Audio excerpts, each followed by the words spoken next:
The updated Showdown cheat sheet is an attempt to keep all of the robust features of the previous sheet, but make it a lot easier to consume and a lot better to look at. The previous version had a lot of data, but it was a bit difficult to try to comprehend and interpret. So hopefully the new version of the cheat sheet is much better. So what I have here at the top portion of the page, this is literally just the tournament stats. This is the strokes gained data by any round combination that you would like. Rounds 1, 2, 3. You can just do 2 and 3. You can just do any one that you want, or you can do all 3 rounds or any rounds that are available to you. And they have the golfer, what their score is for the day, how many holes they've played, and then their strokes gained metrics. You'll notice that there is an addition to the strokes gained metrics for this cheat sheet, which also include ball striking, which is the combination of off the tee and approach. And it also includes short game, which is the combination of around the green and putting. So at the top, that is really just your raw scoring. You can sort this by, any direction that you want and any metric that you would like. Below this is really the most important part of this. It's one thing to know the raw data, but you really kind of need to know what golfers are normally good at. So the second portion here is compared to expectation, which essentially means, are they doing better or worse than their expectation? Is a really bad putter still losing strokes putting, or are they gaining strokes putting, for example?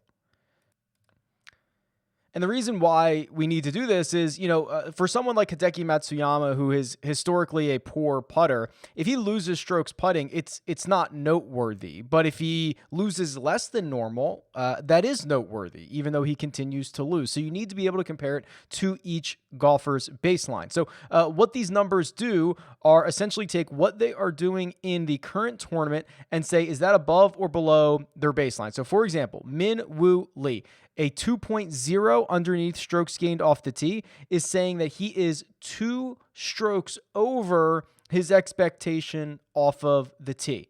Hideki Matsuyama, minus 0.87. That is 0.87 below his off the tee expectation. And for any golfer that you hover over, you're going to see those baselines. So you're going to see Hideki Matsuyama normally 0.3 gain per positive off the tee per round. Well, he is below that by nearly a full stroke this week through the first 3 rounds. And really the magic here is you're looking for guys who are hitting the ball really well above their expectation, but putting below their expectation. And the idea is that putting is the more volatile stat. That's the one that's going to bounce around all the time. So it is more likely that the putter comes back to the mean than the approach game or off the tee or whatever else is going on. So for example, the way to look at this, Sergio Garcia is nearly 2 full strokes better from tee to green than his baseline, but is 1.3 strokes worse putting. That's a really good sign. That would be a target. And I've created essentially the bottom portion of this cheat sheet to include your bounce back candidates. So these are exactly what I just described with Sergio Garcia, golfers who are hitting it above their expectation from tee to green, but are putting below their expectation with the idea that the putter is going to come back and it's going to offer up some really great opportunities.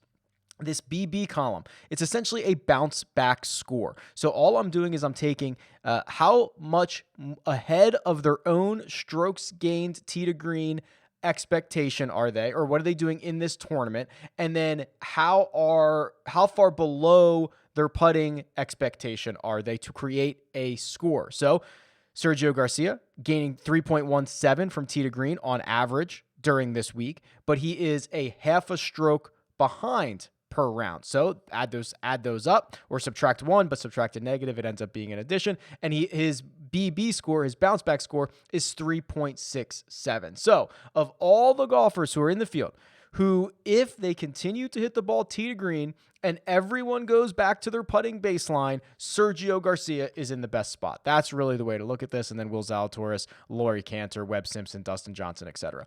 You can hover over any of these golfers to see what their salaries are on DraftKings by round. So if you've got 3 rounds in the books and you're looking for 4th round showdown, I can hover over this and say, okay, Webb Simpson's 9,300 for tomorrow. Dustin Johnson, 10,200. Tommy Fleetwood, 7,500. So a really easy way to create or to not take up as much real estate space, but also still be able to show you. And then what I've also done is, if you needed a visual way to look at this, is I've kept the bounce back candidates chart, which essentially is the exact same thing, but it puts everybody on this quadrant here. And in the bottom right-hand quadrant, these are the golfers that you want to be targeting. These are golfers that are hitting it well from tee to green, but have been a bit unlucky in terms of putting. So you'll see Sergio's on the far side of this, Webb Simpson, Will Zalatoris, all the same names.